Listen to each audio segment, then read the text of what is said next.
संचित ते परारब्ध है। लखो खालसा तिसी भाए।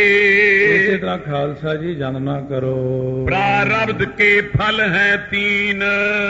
हुण परारब्ध दे तीन फल मिलते ने बंदे नूं जिहे जे उहदे कर्म कीते हुंदे ने।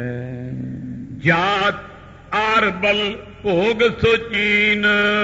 बंदे नूं अपने पिछले जन्मां दे कीते हुए कर्मां दे मुताबक परारब्ध मिलदी है। उहदे मुताबक बंदे दी जाति बनदी है कि किहड़ी जाति नाल इहने संबंधित होना है, क्योंकि वो भी पिछला कर्म है अपना। जिवें भगत रविदास जी नूं कहण लगे, जदों भगत रविदास जी पहले जन्म विच सन्यासी दे रूप विच सन, रामानंद जी ने कहा बेटा सारे शहर विचों मंग लई, आ जिहड़ा सेठां दा घर है इन्हां तों ना मंगी।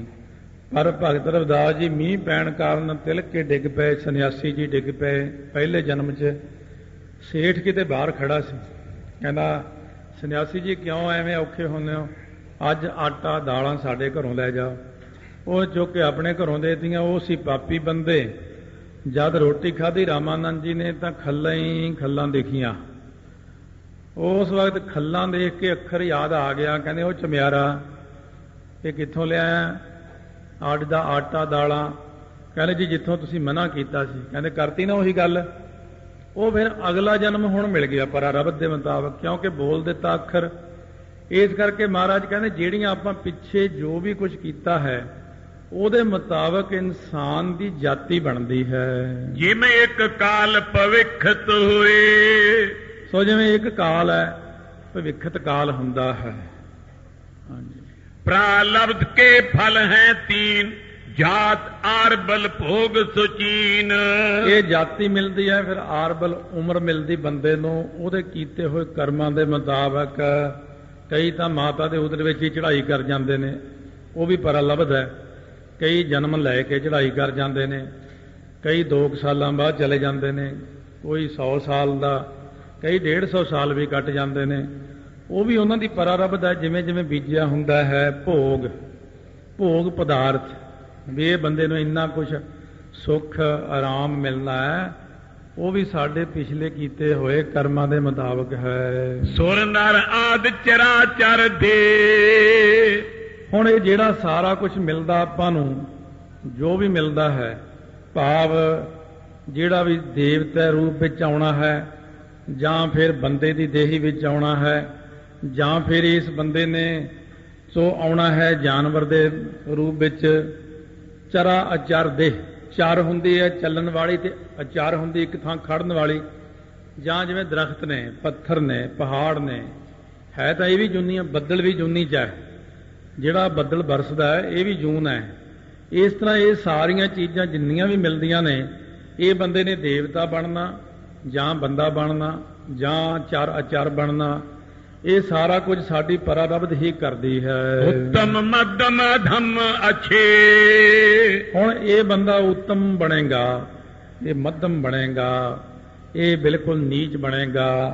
ਜੋ ਇਹ ਸਾਰਾ ਕੁਝ ਹੈ ਨਾ, ਇਹ ਪਰਾਰਬਧ ਦੇ ਮੁਤਾਬਕ ਹੀ ਮਿਲਦਾ ਹੈ। ਸਭ ਕੇ ਵਿਖੇ ਹੁਤ ਹੈ ਨਾਨਾ। ਸਾਰਿਆਂ ਦੇ ਵਿੱਚ ਇਹ ਨਾਨਾ ਪ੍ਰਕਾਰ ਦਾ ਕਰਮ ਹੁੰਦਾ ਹੈ। ਇਹ ਜਾਣੋ ਫਲ ਜਾਤ ਬਖਾਨਾ। ਇਹ ਜਾਣੋ ਕਿ ਜਾਤੀ ਦਾ ਫਲ ਤੁਹਾਨੂੰ ਦੱਸਿਆ ਹੈ ਕਿ ਜਾਤੀ ਇਸ ਤਰ੍ਹਾਂ ਦੀ ਬਣਦੀ, ਜਿਵੇਂ ਦੇਵਤਾ ਬਣ ਗਿਆ, ਦੈਂਤ ਬਣ ਗਿਆ, ਮਨੁੱਖ ਬਣ ਗਿਆ, ਉੱਤਮ ਪੁਰਸ਼, ਮੱਧਮ ਪੁਰਸ਼, ਨੀਚ ਬੰਦਾ। ਇਹ ਸਾਰਾ ਕੁਝ ਜਿਹੜਾ ਸਾਡੇ ਕੀਤੇ ਹੋਏ ਕਰਮਾਂ ਦੇ ਮੁਤਾਬਕ ਸਾਨੂੰ ਜਾਤ ਮਿਲਦੀ ਹੈ। ਨਿਮਕ ਆਦ ਹੋਏ ਜੀਵਨ ਜੇਤਕ। ਸੋ ਇਹ ਜਿਹੜਾ ਨਿਮਖ ਮਾਤਰ ਜੀਵਨ ਹੈ, ਭਾਵੇਂ ਥੋੜਾ ਚਿਰ ਹੀ ਜਿਉਵੇਂ, ਕਹਿੰਦੇ ਹੁਣੇ ਆਇਆ ਹੁਣੇ ਚਲਿਆ ਗਿਆ। ਆਰ ਬਲਾ ਫਲ ਜਾਨੋ ਤੇਤਕ। ਉਮਰ ਦਾ ਫਲ ਵੀ ਇਸੇ ਤਰ੍ਹਾਂ ਹੀ ਜਾਣੋ। ਕੀਤੇ ਹੋਏ ਕਰਮਾਂ ਦੇ ਮੁਤਾਬਕ ਬੰਦੇ ਨੂੰ ਉਹਦੀ ਉਮਰ, ਉਹਦਾ ਜੀਵਨ ਮਿਲਦਾ ਹੈ। ਦੁੱਖ ਸੁੱਖ ਕੋ ਜੋ ਅਨੁਭਵ ਰੂਪ। ਦੁੱਖ ਤੇ ਸੁੱਖ ਦਾ ਜਿਹੜਾ ਅਨੁਭਵ ਰੂਪ ਹੈ, ਇਹ ਆਪਣਾ ਭੋਗ ਹੈ। ਹੁਣ ਭੋਗ ਚੱਲਿਆ ਅੱਗੇ, ਦੁੱਖ ਭੋਗਣਾ, ਸੁੱਖ ਭੋਗਣਾ, ਇਹ ਵੀ ਸਾਡੇ ਕੀਤੇ ਹੋਏ ਪਿਛਲੇ ਪਰਾਰਬਧ ਦੇ ਮੁਤਾਬਕ ਹਨ। ਬਿਰਧ ਕਿਦੋਂ ਲਘੂ ਕਰਨ ਅਨੂਪ। ਬਿਰਧ ਹੋ ਕੇ ਜਾਣਾ, ਜਾਂ ਛੋਟੀ ਉਮਰ 'ਚ ਜਾਣਾ, ਜਾਂ ਸੋਹਣਾ ਬਣਨਾ, ਇਹ ਸਾਰੀਆਂ ਚੀਜ਼ਾਂ ਵੀ ਪਰਾਲਬਧ ਹੈ। इसको नाम भोग बुध कहे। ਬੁੱਧੀ ਵਾਲੇ ਜਿਹੜੇ ਬੰਦੇ ਨੇ, ਸਿਆਣਪ ਵਾਲੇ, ਉਹ ਇਹਨੂੰ ਕਹਿੰਦੇ ਨੇ ਭੋਗ ਪਦਾਰਥ, ਇਹਨੇ ਇੰਨਾ ਭੋਗਣਾ ਹੈ। 14 ਲੋਕ ਬਿਖੈ ਜਨ ਲਹੈ। 14 ਲੋਕਾਂ ਦੇ ਵਿੱਚ ਜਿੰਨੇ ਵੀ ਲੋਕ ਰਹਿੰਦੇ ਨੇ ਸਾਰੇ ਜਾਣੇ ਆਪਣੀ ਪਰਾਰਬਧ ਹੀ ਭੋਗਦੇ ਹਨ। ਦੁਵੈ ਜੇ ਕਰਮ ਸੰਚਿਤ ਕਰੇ ਮਾਨ। ਹੁਣ ਕਹਿੰਦੇ ਨੇ ਅੱਗੇ ਕਿ ਦੋ ਜਿਹੜੇ ਕਰਮ ਨੇ, ਪਹਿਲੇ ਸੰਚਿਤ ਤੇ ਕਿਰੇਮਾਨ। ਕਿਰੇਮਾਨ ਅਤੇ ਸੰਚਿਤ ਕਰਮ ਜਿਹੜੇ ਹਨ, ਆਤਮ ਗਿਆਨੀ ਕੇ ਹੋਏ ਹਨ। ਜਿਹੜਾ ਬ੍ਰਹਮ ਗਿਆਨੀ ਹੁੰਦਾ ਹੈ ਉਹਦੇ ਅੰਦਰੋਂ ਦੋ ਤਾਂ ਮੁੱਕ ਜਾਂਦੇ ਨੇ। ਬ੍ਰਹਮ ਗਿਆਨ ਹੋਣ ਕਰਕੇ ਕਿਰੇਮਾਨ ਨਹੀਂ ਕਰਦਾ ਉਹ, ਕਿਉਂ? ਹਉਂ ਦੇ ਸਹਿਤ ਕੋਈ ਕਰਮ ਨਹੀਂ ਕਰਨਾ। ਸੰਚਿਤ ਉਹਦਾ ਹੋਣਾ ਹੀ ਨਹੀਂ। ਜਦ ਆਪਾਂ 100 ਰੁਪਈਆ ਰੋਜ਼ ਦਾ ਜਮਾ ਹੀ ਨਹੀਂ ਕਰਾਇਆ ਤਾਂ ਮਹੀਨੇ ਬਾਅਦ ਕਾਹਦੇ ਪੈਸੇ? ਫਿਰ ਤਾਂ ਹੈ ਹੀ ਨਹੀਂ ਗੇ। ਬ੍ਰਹਮ ਗਿਆਨੀ ਇਸੇ ਤਰ੍ਹਾਂ ਹੀ ਕਰਦੇ ਨੇ। ਆਪਾਂ ਰੋਜ਼ ਜਿੰਨਾ ਕੰਮ ਕਰਦੇ ਆ ਹਉਂ ਵਿੱਚ ਕਰਦੇ ਆ। ਬ੍ਰਹਮ ਗਿਆਨੀ ਕਹਿੰਦਾ ਵਾਹਿਗੁਰੂ ਆਪੇ ਕਰਵਾਉਂਦੇ ਨੇ ਇਹ ਕਰਮ। ਜਿਮ ਤਰਕਸ਼ ਮੈਂ ਸਰਸੋ ਮਿਟਾਏ। ਸੋ ਜਿਵੇਂ ਤਰਕਸ਼ ਜਿਹੜਾ ਪੱਥਾ ਹੈ, ਇਹਦੇ ਵਿੱਚ ਜਿਹੜੇ ਤੀਰ ਭਰੇ ਹੁੰਦੇ ਨੇ, ਉਹ ਤੀਰ ਆਪਾਂ ਰੋਕ ਸਕਦੇ ਹਾਂ ਚਲਾਉਣੋਂ, ਕਿਉਂਕਿ ਉਹ ਆਪਣੇ ਹੱਥ ਵਿੱਚ ਹੈ ਹਲੇ। ਧਰਿਓ ਪੰਚ ਪਰ ਸੋਪੇ ਹਟਾਏ। ਜਿਹੜਾ ਤੀਰ ਆਪਾਂ ਭੱਥੇ ਵਿੱਚੋਂ ਕੱਢ ਲਿਆ, ਚਿੱਲੇ ਤੇ ਚੜਾ ਲਿਆ, ਜ਼ੋਰ ਨਾਲ ਖਿੱਚਿਆ, ਕਿਸੇ ਨੇ ਕਿਹਾ ਨਾ ਮਾਰੀ, ਆਪਾਂ ਉੱਥੇ ਹੀ ਰੋਕ ਗਏ। ਉਹ ਤੀਰ ਵਾਪਸ ਮੋੜ ਲਿਆ, ਨਹੀਂ ਚਲਾਇਆ। ਜੇ ਚੱਲ ਜਾਂਦਾ ਤਾਂ ਫਿਰ ਚੱਲ ਜਾਂਦਾ, ਕਿਉਂਕਿ ਫੇਰ ਨਹੀਂ ਸੀ ਰੁਕਣਾ। ਜਿਹੜਾ ਅਣ ਚੱਲਿਆ ਤੀਰ ਮੋੜ ਲਿਆ ਵਾਪਸ, ਇਹ ਵੀ ਚੰਗਾ ਹੋ ਗਿਆ। ਪ੍ਰਾਰਬਧ ਜੋ ਛੁਟਿਓ ਸੁਬਾਨ, ਤਿਸ ਕੋ ਕਰ ਨ ਸਕੈ ਕੋ ਹਾਨ। ਹੁਣ ਇਹ ਤਾਂ ਸੀ ਸੰਚਿਤ ਤੇ ਕਿਰੇਮਾਨ ਦੋਨੇ ਕਰਮ ਦੱਸੇ ਨੇ ਕਿ ਤੀਰ ਭੱਥੇ ਵਿੱਚ ਹੈ ਜਾਂ ਤੀਰ ਚਲਾਉਣਾ, ਇਹ ਤਾਂ ਸਾਡੇ ਹੱਥ 'ਚ ਹੀ ਹਲੇ। ਜਦੋਂ ਤੀਰ ਛੁੱਟ ਜਾਂਦਾ ਹੈ ਤੀਰ ਕਮਾਨ ਦੇ ਵਿੱਚੋਂ, ਇਹ ਬਣ ਗਈ ਸਾਡੀ ਪਰਾਰਬਧ ਵਾਂਗੂ। ਪਰਾਰਬਧ ਇਉਂ ਚੱਲਿਆ ਹੋਇਆ ਤੀਰ ਫਿਰ ਮੁੜਦਾ ਨਹੀਂ ਵਾਪਸ, ਫਿਰ ਉਹ ਫਲ ਦੇ ਕੇ ਹੀ ਸ਼ਾਂਤ ਹੁੰਦਾ ਹੈ। ਇਸੇ ਤਰ੍ਹਾਂ ਹੀ ਸਾਡੀ ਜਦੋਂ ਬਣ ਜਾਂਦੀ ਨਾ ਪਰਾਰਬਧ, ਫਿਰ ਉਹ ਸਾਨੂੰ ਫਲ ਦੇ ਕੇ ਹੀ ਸ਼ਾਂਤ ਹੁੰਦੀ ਆ, ਉਸ ਤੋਂ ਪਹਿਲਾਂ ਨਹੀਂ ਹੁੰਦੀ। ਇਸ ਕਰਕੇ ਕਰਮ ਕਰਨ ਤੋਂ ਪਹਿਲਾਂ ਸੋਚ ਲਓ ਕਿ ਐਸਾ ਕੰਮ ਮੂਲੇ ਨਾ ਕੀਚੈ ਜਿਤ ਅੰਤ ਪਛੋਤਾਈਐ।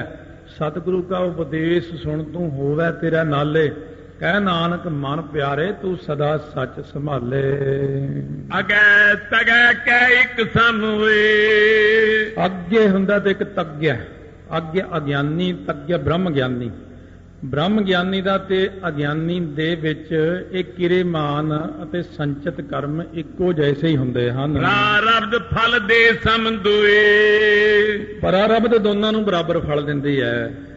ਸੰਚਿਤ ਕਰਮ ਤੇ ਕਿਰੇਮਾਨ ਕਰਮ ਤਾਂ ਜਿਹੜੇ ਨੇ ਇਹ ਦੋਨਾਂ ਦੇ ਵਿੱਚ ਨੇ, ਇੱਕ ਬਰਾਬਰ ਹੀ ਨੇ। ਪਰਾਰਬਧ ਜਿਹੜੀ ਹੈ ਉਹ ਫਲ ਦਿੰਦੀ ਇੱਕ ਬਰਾਬਰ।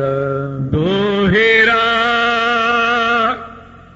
ਸੰਚਿਤ ਗਿਆਨ ਪ੍ਰਭਾਵ ਸੋ, ਗਿਆਨੀ ਕਰੈ ਬਿਨਾਸ਼। ਉਹ ਜਿਹੜਾ ਗਿਆਨੀ ਹੈ ਉਹ ਇਹਨਾਂ ਸੰਚਿਤ ਕਰਮਾਂ ਨੂੰ ਗਿਆਨ ਦੇ ਪ੍ਰਭਾਵ ਨਾਲ ਨਾਸ਼ ਕਰ ਦਿੰਦਾ ਹੈ। ਕਿਉਂਕਿ ਪਹਿਲਾਂ ਤਾਂ ਚਲੋ ਕਿਰੇਮਾਨ ਕਰਮ ਹੋ ਗਿਆ।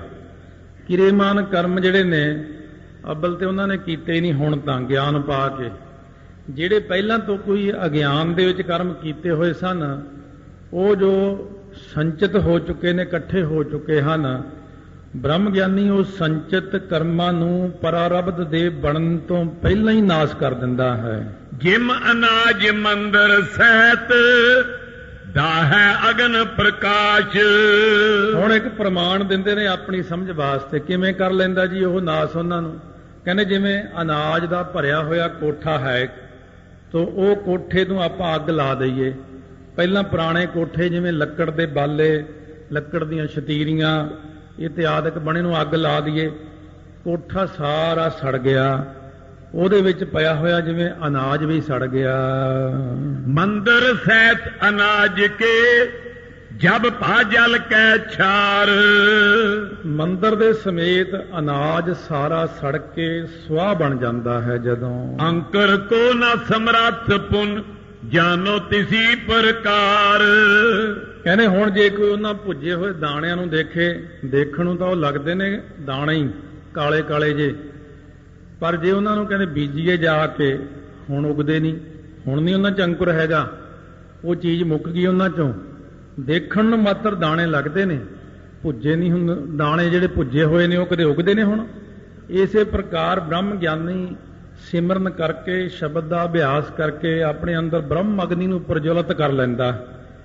ਜਿਹੜਾ ਬ੍ਰਹਮ ਦਾ ਪ੍ਰਕਾਸ਼ ਹੁੰਦਾ ਹੈ, ਇਹ ਜਦੋਂ ਅੰਦਰ ਹੁੰਦਾ ਤਾਂ ਜਿਹੜੇ ਕਿਰੇਮਾਨ ਕਰਮ ਨੇ ਉਹਨਾਂ ਨਾਲ ਬਣੇ ਹੋਏ ਸੰਚਿਤ ਕਰਮ ਨੇ, ਉਹ ਸਾਡੇ ਅੰਦਰ ਜਿਹੜਾ ਘੜਾ ਬਣਾਇਆ ਸੀ ਪਹਿਲਾਂ, ਕੋਠਾ, ਇੱਥੇ ਕੋਠਾ ਬਣਾਇਆ ਘੜਾ, ਜਿਹਦੇ ਵਿੱਚ ਹਿਰਦੇ ਰੂਪੀ ਘੜੇ ਵਿੱਚ ਜਿਹੜਾ ਘਟਾਕਾਸ਼ ਹੈ, ਉਹਦੇ ਵਿੱਚ ਜਿਹੜੇ ਸਾਡੇ ਕਰਮ ਦਾਣਿਆਂ ਵਾਂਗੂ ਪਏ ਨੇ, ਉਹ ਪਹਿਲਾਂ ਨਹੀਂ ਉਗਦੇ, ਉਹ ਮੌਕੇ ਮੌਕੇ ਤੇ ਉੱਗ ਕੇ ਸਾਨੂੰ ਫਲ ਦਿੰਦੇ ਨੇ। ਜਦੋਂ ਆਪਾਂ ਕਹਿੰਦੇ ਆ ਸਤਨਾਮ ਸ੍ਰੀ ਵਾਹਿਗੁਰੂ ਸਾਹਿਬ ਜੀ, ਸਤਨਾਮ ਸ੍ਰੀ ਵਾਹਿਗੁਰੂ ਸਾਹਿਬ ਜੀ, ਜਦ ਇਉਂ ਕਰਦਿਆਂ ਬੇਨਤੀ ਸਾਡੀ ਏਕ ਚਿੱਤ ਜੇ ਏਕ ਛਿੰਤ ਆਇਓ, ਜਦੋਂ ਇੱਕ ਹੋ ਗਏ ਨਾ ਬਰਾਬਰ ਦੋਨੋਂ, ਉਹ ਅੰਦਰ ਜਿਹੜੇ ਕਰਮਾਂ ਰੂਪੀ ਦਾਣੇ ਨੇ ਉਹ ਪਏ ਸੜ ਜਾਣੇ ਨੇ। ਉਹਨਾਂ ਨੇ ਕਰਮ ਦਾ ਫਲ ਨਹੀਂ ਦੇਣਾ। ਸਾਰੇ ਪਿਛਲੇ ਕਰਮ ਖਤਮ ਹੋ ਕੇ, ਰਾਮਾਨੰਦ ਜੀ ਨੇ ਇਹ ਤੁਕ ਉਚਾਰਨ ਕੀਤੀ, ਭਗਤ ਰਾਮਾਨੰਦ ਜੀ ਨੇ ਗੁਰੂ ਗ੍ਰੰਥ ਸਾਹਿਬ ਦੇ ਵਿੱਚ, ਗੁਰ ਕਾ ਸ਼ਬਦ ਘੱਟ ਹੈ ਕੋਟ ਕਰਮ। ਜਿਹੜਾ ਗੁਰੂ ਦਾ ਸ਼ਬਦ ਹੈ ਨਾ, ਆਪਾਂ ਕਹਿੰਦੇ ਬਾਣੀ ਪੜ੍ਹਨ ਦਾ ਕੀ ਫਾਇਦਾ। ਆਮ ਲੋਕ ਕਹਿੰਦੇ ਲੈ ਸਾਰਾ ਦਿਨ ਬੁੜ ਕਰਦੇ ਰਹਿੰਦੇ ਨੇ। ਉਹ ਤੁਹਾਨੂੰ ਕੀ ਪਤਾ ਅਸੀਂ ਕੀ ਕਰ ਰਹੇ ਹਾਂ। ਅਸੀਂ ਤਾਂ ਪਿਛਲੇ ਸਾਰੇ ਪਾਪਾਂ ਨੂੰ ਸਾੜ ਕੇ ਸਵਾਹ ਕਰ ਦਿੰਦੇ ਹਾਂ ਔਰ ਆਉਣ ਵਾਲੇ ਸਮੇਂ ਦਾ ਰਸਤਾ ਸਾਫ਼ ਕਰ ਲੈਂਦੇ ਹਾਂ। ਜੋ ਪਏ ਸੰਚਿਤ ਕਰਮ ਸੋ ਅੰਤੈ ਕਰਣਾ। ਹੁਣ ਜਿਹੜਾ ਸੰਚਿਤ ਕਰਮ ਹੈ, ਇਕੱਠੇ ਕੀਤੇ ਹੋਏ ਸੀਗੇ ਅੰਦਰ ਅੰਤਹਿ ਕਰਨ ਰੂਪੀ ਭਾਂਡੇ ਵਿੱਚ ਜਿਹੜੇ ਪਏ ਨੇ, ਗਿਆਨ ਅਗਨ ਤੇ ਕਰੈ ਪ੍ਰਹਰਣਾ। ਇਹਨਾਂ ਨੂੰ ਬ੍ਰਹਮ ਗਿਆਨੀ ਗਿਆਨ ਦੀ ਅਗਨੀ ਨਾਲ ਨਾਸ ਕਰ ਦਿੰਦਾ ਹੈ। ਬਹੁਰ ਜਨਮ ਦਾਇਕ ਨੈ ਸੋਏ। ਉਹ ਫਿਰ ਉਗਦੇ ਹੀ ਨਹੀਂ। ਜਦੋਂ ਉਗਣੇ ਹੀ ਨਹੀਂ ਹੈਗੇ, ਸਾਰੇ ਜੋ ਧਰਮ ਰਾਏ ਦਰ ਕਾਗਦ ਫਾਰੇ, ਜਨ ਨਾਨਕ ਲੇਖਾ ਸਮਝਾ। ਹੁਣ ਕਾਹਦਾ ਜਨਮ ਹੈ? ਕਿਉਂਕਿ ਤੇਰੇ ਤਾਂ ਦਾਣਿਆਂ ਰੂਪੀ ਕਰਮ ਸਾਰੇ ਸੜ ਗਏ। ਉਹਨਾਂ ਨੇ ਹੁਣ ਤੈਨੂੰ ਕਿਰਿਆ ਦੇਣੀ ਨਹੀਂ, ਸਾਰਾ ਕੁਝ ਪਾੜ ਦਿੱਤਾ, ਤੇਰੇ ਕਰਮ ਸਾੜ ਦਿੱਤੇ ਮਾੜੇ। ਚੰਗੇ ਕਰਮ ਜਿਹੜੇ ਸੀ ਉਹਨਾਂ ਨੂੰ ਉਜਲ ਕਰ ਲਿਆ, ਪ੍ਰਗਟ ਹੋ ਗਏ। ਇਸ ਕਰਕੇ ਹੁਣ ਜਨਮ ਨਹੀਂ ਹੋਵੇਗਾ। ਅੰਤੈ ਕਰਨ ਨਾਸ਼ੀ ਸਭਾਂਤ। ਇਸ ਤਰ੍ਹਾਂ ਜਿਹੜਾ ਇਹ ਅੰਤਿਸ਼ ਕਰਨ ਹੈ, ਇਹ ਕੋਠਾ ਹੈ। ਇਹਦੇ ਵਿੱਚ ਜਿਹੜੇ ਕਰਮਾਂ ਰੂਪੀ ਦਾਣੇ ਪਏ ਨੇ, ਦਾਣਿਆਂ ਦੇ ਸਮੇਤ ਕੋਠਾ ਹੀ ਸਾੜ ਦਿੱਤਾ ਅਸੀਂ। ਮਨ, ਬੁੱਧ, ਚਿੱਤ, ਹੰਕਾਰ, ਚਾਰੇ ਹੀ ਚੀਜ਼ਾਂ ਸਾੜ ਦਿੱਤੀਆਂ। ਮਨ ਨੂੰ ਵੀ ਸਾੜ ਦਿੱਤਾ ਆਪਣੇ ਨੂੰ, ਭਾਵ ਉਹ ਮਨ ਜਿਹੜਾ ਅਸ਼ੁੱਧ ਸੀ, ਸ਼ੁੱਧ ਮਨ ਨੂੰ ਆਪਣੇ ਅੰਦਰ ਪ੍ਰਗਟ ਕਰ ਲਿਆ। ਅੱਗੇ ਚੱਲ ਕੇ ਇਹਦਾ ਖਾਸ ਨਿਰਣਾ ਕਰ ਦੇਣਗੇ। ਚਿੱਤ ਸਤ ਹੋਏ ਜਾਤ ਸਭ ਸ਼ਾਂਤ। ਚਿੱਤ ਸਤ ਸਰੂਪ ਹੋ ਜਾਂਦਾ ਹੈ। ਬਸ ਹੁਣ ਟਿਕ ਗਿਆ ਮਨ, ਮਨ ਬੁੱਧ ਚਿੱਤ ਹੰਕਾਰ ਮੁੱਕ ਗਏ, ਚਿੱਤ ਐਨ ਸ਼ਾਂਤ ਹੋ ਗਿਆ। ਜਦੋਂ ਕੋਈ ਹੈ ਹੀ ਨਹੀਂ ਕਿਰਿਆ ਅੱਗੇ, ਕਿੱਧਰ ਨੂੰ ਜਾਣਾ? ਜਿਵੇਂ ਗੱਡੀ ਦਾ ਪੈਟਰੋਲ ਮੁੱਕ ਜਾਏ ਉੱਥੇ ਹੀ ਖੜ ਜਾਂਦੀ ਆ। ਹੁਣ ਗਾਹਾਂ ਕਿੱਧਰ ਜਾਣਾ ਇਹਨੇ? ਬੰਦੇ ਦੇ ਜਦੋਂ ਕਰਮ ਹੀ ਮੁੱਕ ਜਾਣ, ਜਨਮ ਹੀ ਨਹੀਂ ਦਿੰਦੇ ਉਹ, ਫਿਰ ਬਸ ਹੁਣ ਸੱਚਖੰਡ ਨੂੰ ਤਿਆਰੀਆਂ ਹੋ ਗਈਆਂ।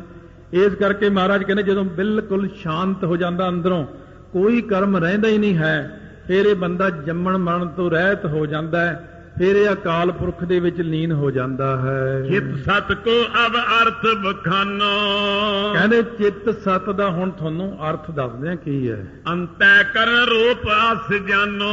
ਉਹ ਅੰਤਹਿ ਕਰਨ ਜਿਹੜਾ ਹੈ ਨਾ, ਮਨ ਦਾ ਰੂਪ ਐਸਾ ਜਾਨਣਾ ਕਰੋ ਜਿਸ ਤੇ ਦਰਸ ਅਸਮਕ ਪਿਖੈ। ਉਹ ਜਿਸ ਕਰਕੇ ਇਹ ਦਰਸ਼ਨ ਜਿਹੜਾ ਦੇਖਦਾ ਹੈ ਨਾ, ਉਹ ਅਸਮਕ ਦਰਸ਼ਨ ਹੁੰਦੇ ਨੇ। ਅਸਮਕ ਇਹਨੂੰ ਕਹਿੰਦੇ ਅਸਮੈਕ ਦਰਸ਼ਨ। ਅਸਮੈਕ ਦਰਸ਼ਨ ਉਹ ਹੁੰਦੇ ਨੇ, ਜਿਵੇਂ ਭਗਤ ਜੀ ਨੇ ਕਿਹਾ, ਭਗਤ ਰਵਿਦਾਸ ਜੀ ਨੇ, ਕਿ ਜੋ ਇਹ ਜਾਨੋ ਸੋ ਇਹ ਨਾਹੀ। ਆਪਾਂ ਜੋ ਦੇਖਦੇ ਆ ਨਾ ਵਾਸਤਵ ਦੇ ਵਿੱਚ, ਉਹ ਇਹ ਨਹੀਂ ਹੈਗਾ। ਜੋ ਆਪਾਂ ਦੇਖ ਰਹੇ ਉਹ ਇਹ ਨਹੀਂ ਹੈਗਾ। ਜੋ ਇਹ ਹੈਗਾ ਉਹ ਆਪਾਂ ਨੂੰ ਦਿਸਦਾ ਨਹੀਂ। ਇਸ ਕਰਕੇ ਇਹਨੂੰ ਅਸਮਕ ਕਹਿੰਦੇ ਨੇ, ਅਸਮਾਇਕ ਕਹਿੰਦੇ ਨੇ।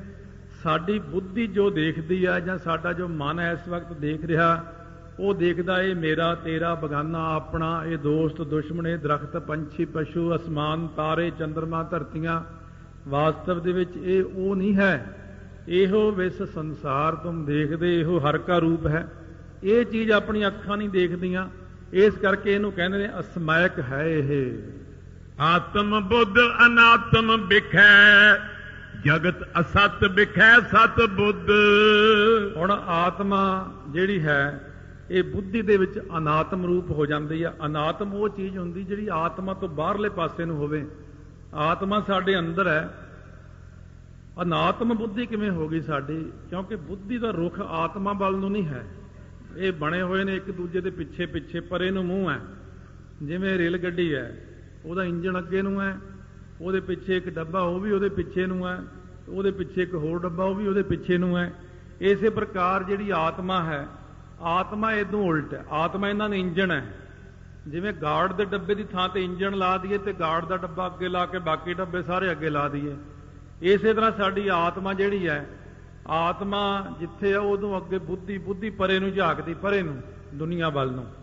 ਉਹ ਕਹਿੰਦੀ ਆਤਮਾ ਉਤਮਾ ਕੋਈ ਨਹੀਂ ਹੈ। ਜਿਵੇਂ ਅੱਜ ਕੱਲ੍ਹ ਦੇ ਬੁੱਧੀਮਾਨ ਕਹਿੰਦੇ ਨੇ ਕੋਈ ਆਤਮਾ ਨਹੀਂ ਹੈ, ਕੋਈ ਦਸਮ ਦੁਆਰ ਨਹੀਂ ਹੈ, ਕੋਈ ਕੁਛ ਨਹੀਂ ਹੈ।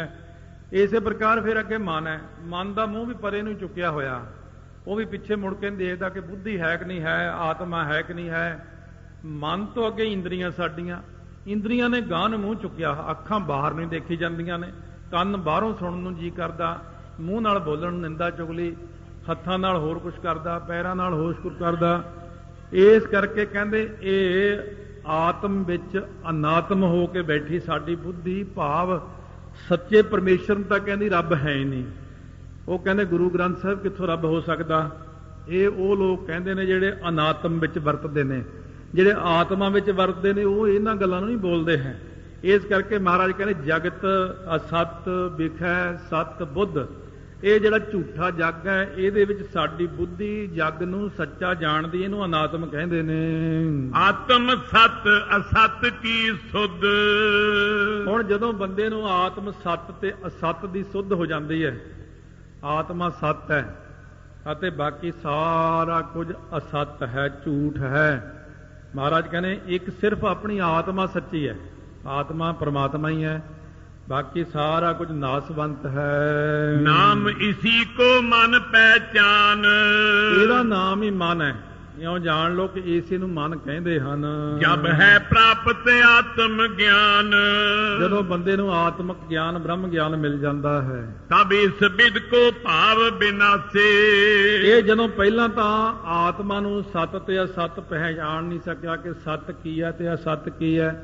ਫਿਰ ਜਦੋਂ ਇਹ ਵਿਧੀ ਬਣ ਗਈ ਅੰਦਰ ਕਿ ਆਤਮਾ ਆਤਮਾ ਹੈ, ਸੰਸਾਰ ਸੰਸਾਰ ਹੈ, ਜਦੋਂ ਸਹੀ ਦਿਖਣ ਲੱਗ ਪਿਆ। ਹੁਣ ਕਿ ਜਦੋਂ ਸਹੀ ਨਹੀਂ ਦਿਖਦਾ ਉਦੋਂ ਬੰਦੇ ਨੂੰ ਸੰਸਾਰ ਸੰਸਾਰ ਨਹੀਂ ਲੱਗਦਾ, ਉਦੋਂ ਬੰਦੇ ਨੂੰ ਮਹਾਰਾਜ ਮਹਾਰਾਜ ਜੀ ਨਹੀਂ ਲੱਗਦੇ, ਉਦੋਂ ਬੰਦੇ ਨੂੰ ਗਲਤ ਨਜ਼ਰ ਆਉਂਦਾ ਹੈ। ਉਹ ਜਿਹੜੀ ਚੀਜ਼ ਆਪਾਂ ਨੂੰ ਦੁਨੀਆ ਅੰਦਰ ਝੂਠੀ ਆ ਉਹ ਸੱਚੀ ਲੱਗਦੀ ਹੈ, ਜਿਹੜੀ ਸੱਚੀ ਆ ਉਹ ਝੂਠੀ ਲੱਗਦੀ ਹੈ। ਇਹ ਤਾਂ ਹੈ ਸਾਡਾ ਮਨ ਗਲਤ ਪਾਸੇ ਚਲਿਆ ਗਿਆ, ਅਸਮਾਇਕ ਵਿੱਚ ਚਲਿਆ ਗਿਆ। ਜਦੋਂ ਸਾਡਾ ਮਨ ਇਕਾਗਰ ਹੋ ਜਾਂਦਾ ਹੈ, ਇਹ ਸਾਡੇ ਮਨ ਨੂੰ ਸੱਚਾ ਸੱਚਾ ਹੀ ਦਿਖਦਾ ਹੈ ਤੇ ਝੂਠਾ ਝੂਠਾ ਹੀ ਦਿਖਦਾ ਹੈ। ਇਉਂ ਕਰਕੇ ਬੁੱਧੀ ਸਾਡੀ ਪਲਟ ਕੇ ਜਦੋਂ ਆਤਮਾ ਵੱਲ ਨੂੰ ਘੁੰਮ ਜਾਂਦੀ ਹੈ, ਇੰਦਰੀਆਂ ਪਹਿਲਾਂ ਮੁੜਦੀਆਂ, ਸਭ ਤੋਂ ਪਹਿਲਾਂ ਆਪਣੀਆਂ ਇੰਦਰੀਆਂ ਨੂੰ ਰੋਕਣਾ, ਫਿਰ ਉਹਨੂੰ ਮਨ ਵਿੱਚ ਲੈ ਕੇ ਜਾਣਾ, ਮਨ ਨੇ ਜਾਣਾ ਬੁੱਧੀ ਵੱਲ। ਹੁਣ ਸਾਰੀ ਟ੍ਰੇਨ ਸਿੱਧੀ ਚੱਲ ਪਈ, ਪਹਿਲਾਂ ਪੁੱਠੀ ਹੋਈ ਚੱਲਦੀ ਹੈ। ਪਹਿਲਾਂ ਤਾਂ ਪਿੱਛੇ ਇੰਜਣ ਲੱਗਿਆ ਸੀ, ਮੂਹਰੇ ਉਹਦੇ ਅੱਗੇ ਬੁੱਧੀ, ਉਹਦੇ ਅੱਗੇ ਮਨ, ਉਹਦੇ ਅੱਗੇ ਇੰਦਰੀਆਂ ਆਪ ਮੁਹਾਰੀਆਂ ਤੁਰੀਆਂ ਫਿਰਦੀਆਂ ਚਾਰੇ ਪਾਸੇ ਨੂੰ, ਜਿੱਥੇ ਜੀ ਕੀਤਾ ਖਾ ਲਿਆ, ਪੀ ਲਿਆ, ਬੋਲ ਲਿਆ। ਹੁਣ ਸਿਆਣਾ ਹੋ ਗਿਆ, ਹੁਣ ਕਹਿੰਦਾ ਇੰਦਰੀਆਂ ਮੁੜ ਪਈਆਂ ਪਿੱਛੇ ਨੂੰ। ਉਹ ਕਹਿੰਦੇ ਮਨ ਅਸੀਂ ਉਧਰ ਨੂੰ ਮੁੜਨਾ ਜਿੱਧਰ ਆਤਮਾ ਹੈ, ਮਨ ਵੀ ਬੁੱਧੀ ਵੱਲ ਨੂੰ ਮੁੜ ਪਿਆ। ਬੁੱਧੀ ਪ੍ਰਕਾਸ਼ ਲੈਂਦੀ ਆਤਮਾ ਤੋਂ, ਬੁੱਧੀ ਆਤਮਾ ਵੱਲ ਨੂੰ ਹੋ ਗਈ। ਹੁਣ ਸਾਰੇ ਹੀ ਨਿਰਮਲ ਹੋ ਗਏ। ਪਹਿਲਾਂ ਪੁੱਠੇ ਚੱਲਦੇ ਸੀ, ਜਿਵੇਂ ਆਪਾਂ ਸੂਰਜ ਵੱਲ ਨੂੰ ਭੱਜ ਲਈਏ ਪਰਛਾਵਾਂ ਆਪਣੇ ਪਿੱਛੇ ਆਉਂਦਾ, ਜੇ ਸੂਰਜ ਵੱਲ ਪਿੱਠ ਕਰ ਲਈਏ ਪਰਛਾਵਾਂ ਆਪਣੇ ਅੱਗੇ ਅੱਗੇ ਦੌੜਦਾ। ਇਸ ਤਰ੍ਹਾਂ ਪਹਿਲਾਂ ਪੁੱਠੀ ਰੀਤੀ ਸੀ, ਹੁਣ ਸਿੱਧੀ ਹੋ ਗਈ ਹੈ। जब है प्राप्त आत्म ज्ञान तब इसको विद को भाव विनाशे। ਜਦੋਂ ਆਤਮ ਗਿਆਨ ਹੋ ਗਿਆ ਤਾਂ ਇਸ ਵਿਦ ਦਾ ਭਾਵ ਵਿਨਾਸ਼ ਹੋ ਜਾਂਦਾ ਹੈ। ਜਿਹੜਾ ਪਹਿਲਾਂ ਅਨਾਤਮ ਆਪਾਂ ਦੇਖਦੇ ਨਾ ਸਰੀਰ ਨੂੰ ਹੀ, ਕਿ ਮੈਂ ਸਰੀਰ ਹਾਂ। ਆਮ ਬੰਦੇ ਨੂੰ ਪੁੱਛੋ ਤੂੰ ਕੌਣ ਹੈ, ਉਹ ਕਹਿੰਦਾ ਮੈਂ ਆ, ਮੈਂ ਹੋਰ ਕੌਣ ਹੈ। ਨਹੀਂ, ਤੂੰ ਨਹੀਂ ਹੈ, ਇਹਦੇ ਵਿੱਚ ਤੂੰ ਬੈਠਾ ਸਰੀਰ ਦੇ ਵਿੱਚ, ਹਲੇ ਇਹ ਗਿਆਨ ਆਮ ਬੰਦਿਆਂ ਨੂੰ ਨਹੀਂ ਹੋਇਆ ਹੈ। ਜਿਸ ਕਾ ਤਿਉ ਸੁ ਪਦਾਰਥ ਭਾਸੇ, ਕਹਿੰਦੇ ਜਿਵੇਂ ਦਾ ਜਿਵੇਂ ਉਵੇਂ ਦਾ ਉਵੇਂ ਨਜ਼ਰ ਆਉਂਦਾ ਹੈ। ਜਦੋਂ ਬਿਲਕੁਲ ਹੁਣ ਸਹੀ ਹੋ ਗਈਆਂ, ਪਹਿਲਾਂ ਅੱਖਾਂ ਨਾਲ ਦੋ ਦੋ ਨਜ਼ਰ ਆਉਂਦੇ। ਡਾਕਟਰ ਕਹਿੰਦਾ ਆਹ ਕਿੰਨੀਆਂ ਉਂਗਲਾਂ, ਕਹਿੰਦਾ ਜੀ 2, ਕਹਿੰਦਾ ਇਹਦਾ ਮਤਲਬ ਖਰਾਬੀ ਹੋਈ ਹੈ, ਮੈਂ ਤਾਂ 1 ਖੜੀ ਕੀਤੀ ਆ। ਉਹ ਜੇ 2 ਉਂਗਲਾਂ ਖੜੀਆਂ ਕਰਦਾ 4 ਨਜ਼ਰ ਆਉਂਦੀਆਂ ਨੇ। ਬਾਬਾ ਤੇਰੀ ਤਾਂ ਹੁਣ ਠੀਕ ਨਹੀਂ ਬਈ ਨਿਗਾਹ, ਇਹਦਾ ਆਪਰੇਸ਼ਨ ਹੋਏਗਾ। ਆਪਰੇਸ਼ਨ ਹੋ ਕੇ ਕਹਿੰਦੇ ਹੁਣ ਕਿੰਨੀਆਂ, 1, ਕਹਿੰਦੇ ਹਾਂ ਜੀ 1 ਹੈ, ਹੁਣ ਨਿਗਾਹ ਤੇਰੀ ਠੀਕ ਹੋਈ ਹੈ। ਮਹਾਰਾਜ ਸੱਚੇ ਪਾਤਸ਼ਾਹ ਕਹਿੰਦੇ ਇਸੇ ਪ੍ਰਕਾਰ ਬੰਦੇ ਦੇ ਅੰਦਰ ਵੀ ਨਾ, ਇਹ ਜਦੋਂ ਪੈਦਾ ਮਲ ਵਿਖੇਪ ਅਵਰਨ 3 ਚੀਜ਼ਾਂ ਪੈਦਾ ਹੋ ਜਾਂਦੀਆਂ ਨੇ। ਤੋ ਜਦੋਂ ਵਿਖੇਪਤਾ ਪੈਦਾ ਹੁੰਦੀ ਤਾਂ ਨਾਨਾਪੁਣਾ ਪੈਦਾ ਹੋ ਜਾਂਦਾ ਹੈ। ਹੁਣ ਸਾਨੂੰ ਸਾਰੇ ਵੱਖਰੇ ਵੱਖਰੇ ਨਜ਼ਰ ਆਉਂਦੇ ਨੇ। ਬੜੀ ਦੁਨੀਆ ਬੈਠੀ ਆ, ਬੜੇ ਲੋਕ ਬੈਠੇ ਨੇ। ਬ੍ਰਹਮ ਗਿਆਨੀ ਨੂੰ ਪੁੱਛੋ ਤੁਹਾਨੂੰ ਕੀ ਨਜ਼ਰ ਆਉਂਦਾ, ਕਹਿੰਦਾ ਸਭ ਏਕ ਹੈ, ਮੈਨੂੰ ਤਾਂ ਕੋਈ ਦੂਜਾ ਨਜ਼ਰ ਨਹੀਂ ਆਉਂਦਾ। ਇਸ ਕਰਕੇ ਮਹਾਰਾਜ ਕਹਿੰਦੇ ਇਹੀ ਜੀ ਅਵਸਥਾ ਵਿੱਚ ਜਾ ਕੇ ਬ੍ਰਹਮ ਬ੍ਰਹਮ ਹੀ ਦਿਖਣ ਲੱਗਦਾ ਹੈ ਤੇ ਸ੍ਰਿਸ਼ਟੀ ਸ੍ਰਿਸ਼ਟੀ ਹੀ ਦਿਖਦੀ ਹੈ। ਜਬ ਚਿਤ ਸਤ ਇਸ ਬਿਦ ਕੋ ਭਇਓ, ਹੁਣ ਕਹਿੰਦੇ ਨੇ ਜਦੋਂ ਚਿੱਤ ਸਤ ਹੋ ਗਿਆ, ਸ਼ਾਂਤ ਚਿੱਤ ਹੋ ਗਿਆ ਹੈ, ਤਬ ਸੰਚਿਤ ਜੁਤ ਮਨ ਜਲ ਗਇਓ, ਉਦੋਂ ਸੰਚਿਤ ਕਰਮਾਂ ਦੇ ਸਮੇਤ ਮਨ ਰੂਪੀ ਕੋਠਾ ਜਲ ਕੇ ਸਵਾਹ ਹੋ ਗਿਆ ਹੈ। ਜਿਮ ਮੰਦਰ ਜੁਤ ਜਲਿਓ ਅਨਾਜ, ਜਿਵੇਂ ਮੰਦਰ ਦੇ ਸਮੇਤ ਸਾਰਾ ਅਨਾਜ ਜਲ ਗਿਆ ਸੀ। ਜਿਹੜੇ ਕਿਰੇਮਾਨ ਆਦਿਕ ਨੇ ਕਰਨੇ ਕਰਾਉਣੇ ਨੇ, ਗਿਆਨੀ ਕੇ ਉਪਜਤ ਸੋ ਨਾਈ, ਉਹ ਗਿਆਨੀ ਜਿਹੜਾ ਬ੍ਰਹਮ ਗਿਆਨੀ ਹੁੰਦਾ ਨਾ, ਉਹਦੇ ਕਿਰੇਮਾਨ ਕਰਮ ਹੁੰਦੇ ਹੀ ਨਹੀਂ। ਆਪਾਂ ਤਾਂ ਕਿਰੇਮਾਨ ਬਹੁਤ ਕਰਦੇ ਹਾਂ ਗ੍ਰਸਤੀ ਜੋ ਹੋਏ।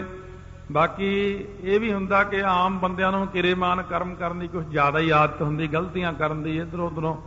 ਬ੍ਰਹਮ ਗਿਆਨੀ ਇਤਨਾ ਕਰਮ ਨਹੀਂ ਕਰਦਾ। ਬ੍ਰਹਮ ਗਿਆਨੀ ਸ਼ਾਂਤ ਚਿੱਤ ਹੋ ਕੇ ਬਹਿ ਜਾਂਦਾ। ਜਿਵੇਂ ਕਿਸੇ ਬ੍ਰਹਮ ਗਿਆਨੀ ਦੇ ਕੋਲ ਅਸੀਂ ਬੈਠੇ ਸੀ, ਉੱਥੇ ਇੱਕ ਛੋਟਾ ਜਿਹਾ ਬੱਚਾ, ਉਹ ਜਾਣ ਲੱਗੇ ਘਰ ਨੂੰ, 6-7 ਸਾਲ ਦਾ ਸੀ ਬੱਚਾ। ਮਹਾਂਪੁਰਸ਼ ਕਹਿੰਦੇ ਭਾਈ ਹੋਰ ਰਹਿ ਲਓ, ਹਲੇ ਕੱਲ ਨੂੰ ਚਲੇ ਜਾਇਓ। ਨਿੱਕਾ ਜਿਹਾ ਬੱਚਾ ਕਹਿੰਦਾ ਬਾਬਾ ਜੀ ਸਾਨੂੰ ਤਾਂ 6 ਕੰਮ ਹੈ, ਤੁਹਾਨੂੰ ਤਾਂ ਕੋਈ ਕੰਮ ਹੀ ਨਹੀਂ ਹੈ। ਆਮ ਲੋਕਾਂ ਨੂੰ ਹੁੰਦਾ ਵੀ ਇਹਨੂੰ ਤਾਂ ਕੋਈ ਕੰਮ ਨਹੀਂ, ਇਹ ਤਾਂ ਵਿਹਲਾ ਚਿੱਟੇ ਕੱਪੜੇ ਪਾ ਕੇ ਆਰਾਮ ਨਾਲ ਬੈਠਾ। ਤੁਹਾਨੂੰ ਇਹ ਨਹੀਂ ਪਤਾ ਉਹ ਕਿਰੇਮਾਨ ਕਰਮ ਤੋਂ ਬਾਹਰ ਹੋਇਆ ਬੈਠਾ, ਤੇ ਆਪਾਂ ਫਸੇ ਹੋਏ ਕਿਰੇਮਾਨ ਕਰਮਾਂ ਦੇ ਵਿੱਚ। ਫਿਰ ਆਪਾਂ ਜਿੰਨੇ ਕਿਰੇਮਾਨ ਕਰਦੇ ਹਾਂ ਹਾਂ ਦੇ ਸੰਯੁਕਤ ਕਰਦੇ ਹਾਂ। ਇਸ ਕਰਕੇ ਬ੍ਰਹਮ ਗਿਆਨੀ ਕਿਰੇਮਾਨ ਕਰਮ ਸੰਚਿਤ ਕਰਮ ਤੋਂ ਪਹਿਲਾਂ ਹੀ ਬਾਹਰ ਹੋ ਜਾਂਦਾ ਹੈ। ਪ੍ਰਾਰਬਧ ਕਰਕੇ ਆਜ ਉਠਾਨ, ਹੁਣ ਬ੍ਰਹਮ ਗਿਆਨੀ ਦੀ ਕਿਰਿਆ ਕੀ ਹੈ? ਪ੍ਰਾਰਬਧ ਕਰਕੇ ਜਿਹੜੀ ਉਹ ਕਿਰਿਆ ਕਰੀਦੀ ਹੈ। ਹੋਤ ਅਨਾਤਮ ਜੁਤ ਅਭਿਮਾਨ, ਸੋ ਅਨਾਤਮ ਦੇ ਸਹਿਤ ਅਭਿਮਾਨੀ ਹੋ ਕੇ ਕਰਦਾ। ਆਮ ਜਿਹੜਾ ਜੀਵ ਹੁੰਦਾ ਨਾ, ਉਹ ਅਨਾਤਮ ਦੇ ਸਹਿਤ ਕਰਦਾ ਹੈ, ਭਾਵ ਅਭਿਮਾਨ ਦੇ ਨਾਲ।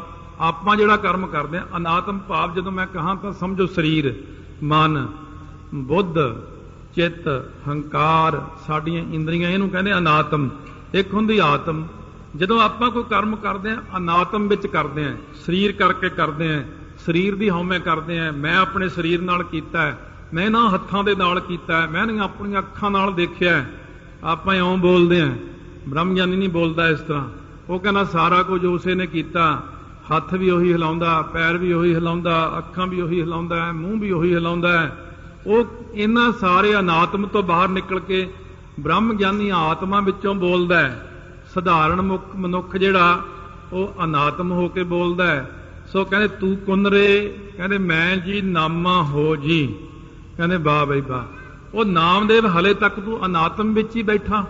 ਨਾਮਦੇਵ ਤਾਂ ਤੇਰੇ ਸਰੀਰ ਦਾ ਨਾਮ ਹੈ ਭਾਈ, ਤੂੰ ਕੌਣ ਹੈ? ਕਹਿੰਦੇ ਇਸੇ ਕਰਕੇ ਤਾਂ ਤੁਹਾਡੇ ਕੋਲ ਆਇਆ ਗੁਰੂਦੇਵ ਜੀ, ਕਿ ਮੈਂ ਕੌਣ ਆ? ਕਹਿੰਦੇ ਤੂੰ ਆਤਮਾ ਹੈ। ਇਸ ਤਰ੍ਹਾਂ ਬ੍ਰਹਮ ਗਿਆਨੀ ਦੂਜੇ ਨੂੰ ਵੀ ਸਿਖਾ ਦਿੰਦੇ ਆ। ਵਹੀ ਕਿਰਿਆ ਹੋਵੇ ਕਿਰਿਆਮਾਨ, ਉਹੀ ਕਿਰਿਆ ਉਹਨਾਂ ਦੀ ਕਿਰੇਮਾਨ ਕਰਮ ਦੇ ਵਿੱਚ ਤਬਦੀਲ ਹੋ ਜਾਂਦੀ ਹੈ। ਭਾਵ ਉਹ ਕਰਮ ਜੋ ਅਸੀਂ ਦੇਹ ਅਭਿਮਾਨ ਦੇ ਨਾਲ ਕਰਦੇ ਹਾਂ, ਤੇ ਬ੍ਰਹਮ ਗਿਆਨੀ ਬਿਨਾਂ ਦੇਹ ਅਭਿਮਾਨ ਤੋਂ ਕਰਦਾ ਹੈ। ਜਾਤ ਪ੍ਰਣਮਤ ਅਪਰ ਵਿਧਾਨ, ਕਹਿੰਦੇ ਉਹੀ ਕਿਰੇਮਾਨ ਹੋਰ ਰੂਪ ਬਦਲਦੇ ਰਹਿੰਦੇ ਨੇ। ਭਾਵ ਕਿਰੇਮਾਨ ਹੀ ਸੰਚਿਤ ਤੇ ਪ੍ਰਾਰਬਧ ਬਣਦੇ ਜਾਂਦੇ ਨੇ। ਸੋਈ ਕਿਰਿਆਹੀਨ ਅਭਿਮਾਨ, ਜਿਹੜਾ ਬ੍ਰਹਮ ਗਿਆਨੀ ਆ ਉਹ ਅਭਿਮਾਨਹੀਨ ਹੋਣ ਕਰਕੇ ਕਿਰਿਆਹੀਨ ਹੋ ਗਿਆ, ਕਿਉਂਕਿ ਉਹ ਕਿਰਿਆ ਤੋਂ ਹੀਣਾ ਹੈ। ਬ੍ਰਹਮ ਗਿਆਨੀ ਕੋਈ ਕਿਰਿਆ ਆਪੋਂ ਨਹੀਂ ਕਰਦਾ ਹੈ। ਉਪਜੈ ਨਹੀਂ ਕਦਾਚਿਤ ਜਾਨ, ਸੋ ਇਹ ਉਹਦੇ ਅੰਦਰ ਕਦੇ ਵੀ ਪੈਦਾ ਹੀ ਨਹੀਂ ਹੁੰਦੇ। ਇਸ ਗੱਲ ਨੂੰ ਚੰਗੀ ਤਰ੍ਹਾਂ ਕਹਿੰਦੇ ਧਿਆਨ ਨਾਲ ਸੁਣ ਲਓ ਕਿ ਉਸਦੇ ਤਾਂ ਕਰਮ ਕਦਾਚਿਤ ਉਪਜਦੇ ਨਹੀਂ ਹਨ। ਪ੍ਰਾਰਬਧ ਤੇ ਹੋਏ ਕਿਰਮਾਨ, ਕਹਿੰਦੇ ਹੁਣ ਉਲਟ ਦਿਸ਼ਾ ਵਿੱਚ ਸੁਣਨਾ ਆਪਾਂ ਨੇ। ਬਈ ਆਪਾਂ ਇਹ ਸੋਚਦੇ ਹਾਂ, ਜਿਵੇਂ ਇੱਕ ਪ੍ਰਸ਼ਨ ਹੈ ਕਿ ਪਹਿਲਾਂ ਆਂਡਾ ਕਿ ਮੁਰਗੀ। ਹੁਣ ਲੋਕ ਚੱਕਰ 'ਚ ਪੈ ਜਾਂਦੇ ਆ। ਇੱਥੇ ਵੀ ਇਹੀ ਪ੍ਰਸ਼ਨ ਹੈ। ਪਹਿਲਾਂ ਤਾਂ ਕਹਿੰਦੇ ਸੀ ਕਿਰੇਮਾਨ ਕਰਦਾ ਹੈ ਕਰਮ, ਫਿਰ ਸੰਚਿਤ ਕਰਦਾ, ਫਿਰ ਪਰਾਲਬਧ ਬਣਦੀ ਹੈ, ਫਿਰ ਜਨਮ ਲੈਂਦਾ ਹੈ। ਮਹਾਰਾਜ ਕਹਿੰਦੇ ਫਿਰ ਹੁਣ ਪਰਾਰਬਧ ਤੋਂ ਉਲਟ ਕੰਮ ਹੋ ਗਿਆ। ਪਰਾਰਬਧ ਤੋਂ ਕਿਰੇਮਾਨ ਬਣਦਾ ਅਗਲੇ ਜਨਮ 'ਚ। ਪਿਛਲੇ ਜਨਮ ਦੀ ਕੀਤੀ ਹੋਈ ਪਰਾਰਬਧ ਜਿਹੜੀ ਸੀ ਆਪਣੀ ਇਕੱਠੀ ਹੋ ਗਈ ਸੀ, ਉਹਦੇ ਨਾਲ ਕਿਰੇਮਾਨ ਬਣਦਾ, ਫਿਰ ਸੰਚਿਤ ਬਣਦਾ, ਫਿਰ ਪਰਾਰਬਧ ਬਣਦੀ ਹੈ, ਫਿਰ ਅਗਲਾ ਜਨਮ, ਫਿਰ ਕਿਰੇਮਾਨ, ਫਿਰ ਸੰਚਿਤ, ਫਿਰ ਪਰਾਰਬਧ। ਕਹਿੰਦੇ ਇਸ ਤਰ੍ਹਾਂ ਹੁਣ ਸੁਣੋ ਕਿ ਪਰਾਰਬਧ ਤੋਂ ਕਿਰੇਮਾਨ ਕਰਮ ਕਿਵੇਂ ਕਰਦੇ ਆ ਆਪਾਂ। ਭੋਜਨ ਕਰੇ ਭੋਜਨ ਰੂਪ ਕਿਰਿਆ ਜਿਮ ਠਾਨ। ਕਹਿੰਦੇ ਹੁਣ ਭੋਜਨ ਦੀ ਕਿਰਿਆ ਦੇ ਰਾਹੀਂ ਤੁਹਾਨੂੰ ਸਮਝਾਉਂਦੇ ਆ ਕਿ ਜਿਵੇਂ ਆਪਾਂ ਰੋਟੀ ਖਾਂਦੇ ਹਾਂ, ਪ੍ਰਾਰਬਧ ਕੋ ਰੂਪੈ ਸੋਏ। ਇਹ ਪਰਾਰਬਧ ਦਾ ਰੂਪ ਹੈ। ਇਉਂ ਜਾਣ ਲਓ ਕਿ ਜਿਵੇਂ ਆਪਾਂ ਰੋਟੀ ਖਾਂਦੇ ਹਾਂ ਹਰ ਰੋਜ਼। ਭੋਜਨ ਕਰੇ ਪੁਸ਼ਟਤਾ ਜੋਏ। ਜਿਹੜਾ ਬੰਦਾ ਰੋਜ਼ ਤਕੜੀਆਂ ਤਕੜੀਆਂ ਚੀਜ਼ਾਂ ਖਾਂਦਾ, ਰੋਟੀ ਖਾਂਦਾ ਹੈ, ਹੋਰ ਪ੍ਰਕਾਰ ਦੀਆਂ ਚੀਜ਼ਾਂ ਖਾ ਕੇ ਉਹ ਰਿਸ਼ਟ ਪੁਸ਼ਟ ਹੋ ਜਾਂਦਾ ਹੈ। ਸੋ ਕਿਰਿਆਮਾਨ ਰੂਪ ਪਹਿਚਾਨ।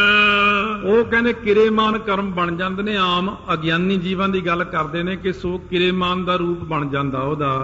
ਦੇ ਸਰਜ ਸੋ ਪੁਸ਼ਟ ਨ ਜਾਨ। ਜਿਹੜਾ ਬੰਦਾ ਬਿਮਾਰ ਹੈ ਉਹਨੂੰ ਤਾਕਤ ਵਾਲੀ ਚੀਜ਼ ਜੇ ਦੇ ਵੀ ਦਿੱਤੀ ਜਾਵੇ, ਉਹ ਹੋਰ ਕਮਜ਼ੋਰ ਹੋ ਜਾਂਦਾ, ਹੋਰ ਬਿਮਾਰ ਹੋ ਜਾਂਦਾ ਹੈ। ਜੇ ਅਰੋਗ ਸੋ ਪੁਸ਼ਟ ਵਡੇਰੇ। ਜਿਹੜੇ ਅਰੋਗ ਨੇ ਉਹ ਤਕੜੇ ਹੁੰਦੇ ਜਾਂਦੇ ਨੇ ਰੋਟੀਆਂ ਖਾ ਕੇ, ਤੇ ਜਿਹੜੇ ਰੋਗੀ ਨੇ ਕਈਆਂ ਨੂੰ ਆਦਤ ਹੀ, ਕਈਆਂ ਦੇ ਸਰੀਰ ਰੱਬ ਨੇ ਇਹ ਜਿਹੇ ਬਣਾਏ ਹੁੰਦੇ ਜਿੰਨਾ ਮਰਜ਼ੀ ਖਾ ਲੈਣ ਹੋਰ ਸੁੱਕਦੇ ਤੁਰੇ ਜਾਂਦੇ ਆ। ਤਿਸੀ ਪ੍ਰਕਾਰ ਜੁਗਤ ਲਿਓ ਹੀਰੇ। ਇਸੇ ਤਰ੍ਹਾਂ ਦੀ ਜੁਗਤ ਦੇਖ ਲਓ ਬ੍ਰਹਮ ਗਿਆਨੀ ਦੀ ਤੇ ਆਮ ਇਨਸਾਨ ਦੀ ਜੁਗਤੀ ਦਾ ਪ੍ਰਮਾਣ ਬਣਾ ਕੇ ਦੱਸ ਰਹੇ ਨੇ। ਹੋਏ ਕਿਰਿਆ ਜੁਤ ਤਨ ਅਭਿਮਾਨ। ਜਿਹੜਾ ਆਮ ਬੰਦਾ ਕਿਰਿਆ ਕਰਦਾ ਕੋਈ ਵੀ ਹੰਕਾਰ ਦੇ ਨਾਲ, ਸਰੀਰ ਦੇ ਹੰਕਾਰ ਕਰਕੇ ਕਰਦਾ, ਉਹ ਤਾਂ ਰਿਸ਼ਟ ਪੁਸ਼ਟ ਬੰਦੇ ਵਾਂਗੂ ਹੈ। ਸੋਏ ਕਿਰਿਆ ਹੈ ਉਪਜਨਵਾਨ। ਕਿਉਂਕਿ ਉਹ ਕਿਰਿਆ ਉਪਜਨ ਵਾਲੀ ਹੈ, ਕਿਉਂਕਿ ਉਹਨੇ ਹੰਕਾਰ ਨਾਲ ਕੀਤੀ ਹੈ। ਇਸ ਕਰਕੇ ਉਹ ਇਹਨੂੰ ਸੰਚਿਤ ਕਰਮ ਵਿੱਚ ਬਦਲੀ ਜਾਂਦਾ ਆਪਣੇ ਆਪ ਹੀ। ਇਸ ਤਰ੍ਹਾਂ ਪੁਸ਼ਟੀ ਭਾਵ ਪਰਾਰਬਧ ਕਿਰੇਮਾਨ ਕਰਮ ਬਣ ਗਈ ਹੈ। ਤਨ ਅਭਿਮਾਨ ਨ ਗਿਆਨੀ ਧਰੈ। ਜਿਹੜਾ ਗਿਆਨੀ ਹੈ ਉਹ ਉਧਰਲੇ ਪਾਸਿਓਂ ਮੰਨੋ ਜਿਵੇਂ ਬਿਮਾਰ ਹੁੰਦਾ ਹੈ, ਬਿਮਾਰ ਬੰਦੇ ਨੂੰ ਜਿਵੇਂ ਖੁਰਾਕ ਨਹੀਂ ਨਾ ਲੱਗਦੀ, ਇਸੇ ਤਰ੍ਹਾਂ ਬ੍ਰਹਮ ਗਿਆਨੀ ਨੂੰ ਕਿਰੇਮਾਨ ਕਰਮ ਲੱਗਦਾ ਹੀ ਨਹੀਂ। ਕਿਉਂਕਿ ਬ੍ਰਹਮ ਗਿਆਨੀ ਕੋਈ ਕਰਮ ਹਾਉ ਦੇ ਸਹਿਤ ਨਹੀਂ ਕਰਦਾ, ਤਾਈਓ ਤਾਂ ਉਹਦੀ ਇਹ ਕਿਰੇਮਾਨ ਨਹੀਂ ਬਣਦੀ, ਸੰਚਿਤ ਨਹੀਂ ਬਣਦੀ, ਅੱਗੇ ਨੂੰ ਪਰਾਰਬਧ ਨਹੀਂ ਬਣਦੀ। ਸੰਸਾਰੀ ਬੰਦਾ ਪਿਛਲੀ ਪਰਾਰਬਧ ਮੁਤਾਬਕ ਕਰਮ ਕਰਦਾ ਹੋਇਆ ਹੰਕਾਰ ਨਾਲ ਕਿਰੇਮਾਨ ਕਰਮ ਕਰਦਾ, ਸੰਚਿਤ ਕਰਮ ਕਰਦਾ, ਫਿਰ ਪਰਾਰਬਧ ਬਣ ਜਾਂਦੀ ਹੈ। ਸੰਸਾਰੀ ਬੰਦਾ ਇਸ ਤਰ੍ਹਾਂ ਦਾ ਹੈ।